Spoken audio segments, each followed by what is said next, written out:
All right, guys, welcome back. As y'all know, I'm Joe with Max Packs. This time we have another unscripted video. Normally I have like an outline on my laptop, touch upon certain topics. Not gonna have that. So if you like the little chaotic videos where I jump around a lot, this is perfect for you. If you don't, I'm sorry. Try to stick through with it. There might be some helpful information. Let's talk the summer slowdown and why it's a good thing, why you should be buying, and why most people get it wrong and end up paying more in the future. So right now there's a lot of people selling for a lot of different reasons, whether it's for vacation, kids, whatever. Most recently, I got some product from a guy who's like, oh, I need to get my car worked on. He met me with a car rental and he was like, yeah, I need like $3-4 grand for my car. I bought some stuff off of him and then he was like, hey, you want some 151? I was like, I would, but it's just not selling. Like, just nobody wants 151 right now for whatever reason. The set everybody loved, nobody wants anymore. And, I was like, it would have to be a great deal. He was like, here it is. And it really was a pretty decent price, but it just didn't make sense right now. I think there's going to be sets that do better in the future than 151. I mean, a lot of those gains are already in. And, it wasn't like ETBs or booster bundles. It's like Blooming Waters, stuff like that. And historically for me, collection boxes don't do well. And I've touched upon this a lot in the past. Those big Blooming Waters boxes, nobody wants to pay to ship those. I don't, and my buyers don't. So to break it down into packs, and then, loose packs are a lot harder to sell because nobody wants loose packs unless you're a rip and shipper, but they don't want to pay full market. This is a whole rabbit hole. So, didn't end up buying that stuff, and then I went and bought 20 Destined Rivals ETBs. I got a good price on that. The guy was just like, I'm gearing up for the 30th anniversary. That might have been a smart choice. He said I got them from Walmart. So figure he paid $65 a piece roughly after sales tax and stuff. That was probably a good decision. 30th anniversary is going to be super expensive. But, he gave me a really good deal and it made sense for me. So I was like, sure, I'll buy them because, while everybody's focused on the 30th anniversary and not the Destined Rivals reprint that just happened, while Destined Rivals is down and we're in a summer slowdown and nobody's paying attention, yeah, I'm going to buy the fuck out of that. Like, it just makes too much sense. Sure, 140 isn't the best price. Is Destined Rivals ever going to go to MSRP? I really do not think so. I don't think we ever see it. Sure, the current price isn't the best, but do I think it's going to be cheaper in a year or more expensive in a year? How about 6 months? I don't need to hold on to this for 4 years. I think by December, it's going to be like $200 in ETB again, and I'll offload all of them. I have 5 up on the website, no big deal. If they slowly sell at my current price, sure, I'll make a little bit of money. I'll turn it into something else. Maybe I can turn it into the Rayquaza set or the 30th anniversary set. If it doesn't, I'll just swing trade it. There's been a lot of people using that terminology in the Pokemon world. Sure, I'll hold on to it for a couple months and then I'll flip it in a couple more months and it'll all be good because I know Destined Rivals is an A tier, potentially an S tier set, right? I don't mind trying to swing trade that type of set. Now, if it's something like Perfect Order, yeah, I wouldn't, that's not something I would be doing that with. Same thing with stuff like Prismatic. When Prismatic reprinted, I grabbed 20 from a friend's distributor, and then I grabbed as many as I could secondhand market. And so now I have a pretty large position of those for the store. Like I already got mine as investments way before Prismatic blew up and hit $200 and got way before all of that. So the store's sitting pretty good for Prismatic. Sitting pretty good on Destined Rivals. I got like 5 SPCs or so. Like I got a good amount of stuff and I'm just gonna swing trade it all. People don't want it now. It's all listed on the website. People don't want it now for whatever reason, while it's low and cheap. But as Destined Rivals hits 180 in ETB, or Destined Rivals hits 200 in ETB, and my price isn't 160 anymore, now it's gonna be 185, 190. People are gonna want it then. It's just weird how that trend works, and that's how that happens, I guess. But the summer slowdown is a great time to be buying. I don't understand why people aren't, if you have, whatever issue it is, if your car broke down, you need money, sure. If your kid broke their arm, sure. If your kid needs braces, sure. If you need to go on vacation and you need the money for vacation, sure.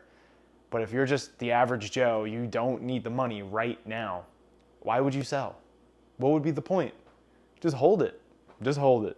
If you have the money and you can afford to be buying, why aren't you buying right now?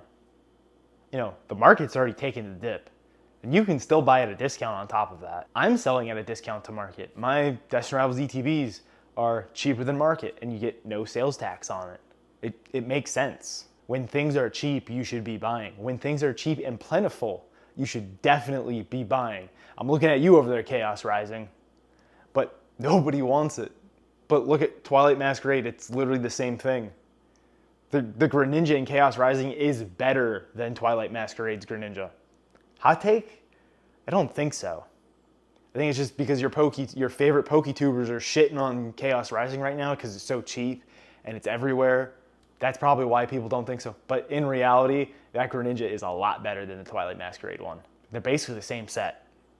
Twilight's 400 a booster box. ETB's 110, 120, something around there. You don't think the exact same thing is gonna happen with Chaos Rising? You don't think that stupid Frog Ninja is gonna go crazy?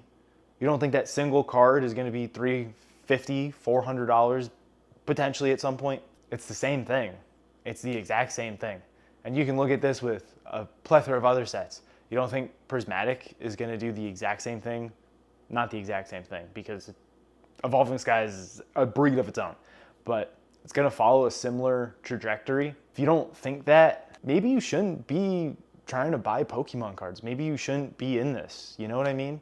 And if you're the MSRP gang, this video isn't for you to begin with. Give me that down thumb or down arrow or whatever, and tell me to go fuck myself in the comments because I'm a dirty, evil store owner who has to buy everything secondhand to even get product. Yeah, tell me all that. Thank you for the algorithm help. I appreciate you. Thank you. While everybody's screaming the sky is falling and doom and gloom because of the summer slowdown, which happens every year, take advantage of that.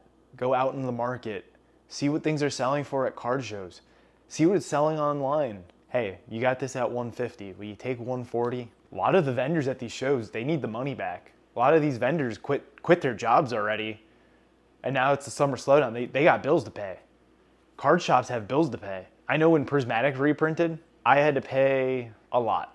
We'll just put it that way. It was more than I was originally comfortable with paying, to be honest. As a small store, as small as I am, it got tight for about a month until some of my work paychecks came in. I was like, okay, we got a little buffer here for the business. I got my buffer still there for me personally. It looked a little rough there, when I had to dish out all that money. I didn't have money to go spend on other products and stuff. And guess what? I still have every single ETB because nobody wanted to buy them. It actually got cheaper secondhand. Like, you could go on TCG Player. Now, after sales tax and everything, probably not. But you could have went on TCG Player and bought those Prismatic ETBs, the same ones that I bought, for less than what I paid from my friend's distro. Think about that. And now, I can make a little bit of coin off of them, and we're in a down market right now. We're in the summer slowdown. Just make sure these words are going through the ears, spinning in the brain a little bit, sitting in there, Maybe you'll get it next week. Maybe it'll finally click if you think about it for a week. We're in a summer slowdown, and one of the most popular sets out there is sitting there, ready to rotate out. Nobody wants it, and it's right there for you to buy, right there for you to take it. It's calling out to you, little Timmy, little Jimmy, and if you're a girl, we'll just call you little Amy. I don't know, little Sally. It's right there. Go out, go to your shows, ask for a little bit of a deal. Shop my website, link in the description of the video. There's discounts to market to be had. People are selling. People just don't want to take advantage of it. Don't make that mistake. We're smarter than that. We're better than that. That's why you follow this channel. Because you're smarter and better than that. You're not going to make that mistake. You're not going to wait until November to pay $200 at Destiny Rivals ETB.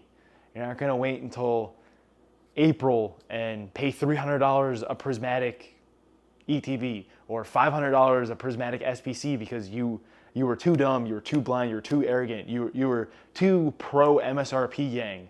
Don't do it. It's not worth it. I'll say the same thing for 30th anniversary. That UPC, more than likely, is never going to touch MSRP. Am I going to get ridiculed for that? Very well, maybe, because they may print billions of that UPC. And it may be the Charizard Sword and Shield UPC where it sits on the shelf and gets discounted to $80 a UPC and nobody wants it. But look at that UPC. Even if you paid full MSRP, even if you paid secondhand market when it was going for $160, $180, $200, $600 a UPC now, you're still sitting very well. Not to mind you, if you pulled the Umbreon out of it, if you opened it, if you overpaid and opened it, you pulled the Umbreon, maybe that gold Charizard PSA 10, you're sitting pretty well right now. Anyway, guys, this has been a long little rant video, jumping all over the place. Lots of helpful links in the description of the video. Shop my website, join the Discord. It's free, costs you nothing. Be a member, easy for me to get in contact with you, you to get in contact with me, pings, etc. I'll try to ping for big box stores as well. I don't even bother, to be honest. I don't know why people even would. Bots are just gonna eat. Bots feast all over the online stores. Your only luck to get stuff at MSRP is to go in store. And good luck dealing with those lines, especially for the 30th. Yeah, that's all I got for you guys. This is Max Pax, signing out.